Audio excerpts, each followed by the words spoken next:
उसके टेस्ट को अच्छी तरह से बढ़ाने और ज्यादा लजीज बनाने के लिए सूअर की चर्बी को इस्तेमाल किया जाता है। चलिए अब आपको बताते हैं कि सूअर की चर्बी को क्यों इस्तेमाल किया जाता है। सूअर की चर्बी का इस्तेमाल तब शुरू हुआ जब ब्रिटिश सोल्जर्स समंदर के रास्ते अपना गोला बारूद मंगवाया करते थे।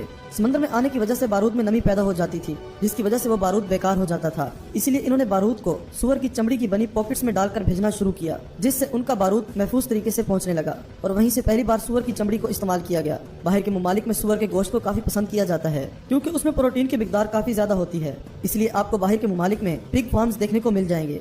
सूअर में चर्बी की मिकदार काफी ज्यादा होती है और इसकी चर्बी किसी काम की नहीं होती बल्कि मुजरे सेहत होती है, इसीलिए उसे जला दिया जाता था। मगर फिर इंडस्ट्रीज ने सूअर की चर्बी से पैसा कमाने का सोचा और उन्होंने पैसा कमाना शुरू कर दिया। उन्होंने इसे साबुन, सर्फ और दीगर ऐसे प्रोडक्ट्स में इस्तेमाल किया जिनके बारे में लोग नहीं जानते थे और आहिस्ता आहिस्ता खाने की अशिया बनाने वाली कंपनीज भी सूअर की चर्बी में इंटरेस्ट दिखाने लगे। इन्होंने खाने के टेस्ट को बढ़ाने के लिए सूअर की चर्बी को इस्तेमाल करना शुरू कर दिया। इन्होंने इसे पिग फैट का नाम दिया, जो कि उनके इंग्रेडिएंट्स में भी लिखा जाने लगा। जब कई ममालिक ने इस पर बैन लगाया तो इन्होंने पिग फैट का नाम बदलकर ई रख दिया। ये जो नंबर स्क्रीन पर आपको नजर आ रहे हैं, ये अगर आपको किसी भी प्रोडक्ट पर नजर आए तो समझ जाएं इसमें सूअर की चर्बी या गोश्त का इस्तेमाल किया गया है। ये कोड सूअर के गोश्त या चर्बी की मिकदार को जाहिर करते हैं, मगर E631 प्योर सूअर की चर्बी है, जो कि लेज, मैगी नूडल्स और डेयरी मिल्क वगैरह में आपको आम दिखेगा। फूड इंडस्ट्रीज ने तो ये भी कहना शुरू कर दिया कि थोड़ी मिकदार में पिग फैट खाने से कुछ नहीं होता, मगर मेडिकल साइंस के मुताबिक ये बहुत ही नुकसानदेह चीज है। न जाने हम दिन भर में कितनी ऐसी अशिया खाते हैं जिनमें ऐसी हराम चीजों को इस्तेमाल किया जाता है। इनमें चॉकलेट, कॉर्नफ्लेक्स, पैक्ड फूड,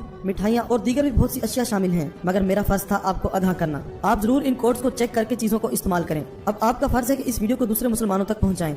एक सच्चे मुसलमान होने की सूरत में इस वीडियो को ज्यादा से ज्यादा शेयर कीजिए और मुसलमानों को ऐसी हराम चीजों को खाने से बचाएं। और दोस्तों, इस वीडियो के बारे में अपनी कीमती राय का इजहार कमेंट बॉक्स में जरूर कीजिएगा। मुझे आपके कमेंट का इंतजार रहेगा। आपके कीमती वक्त का शुक्रिया।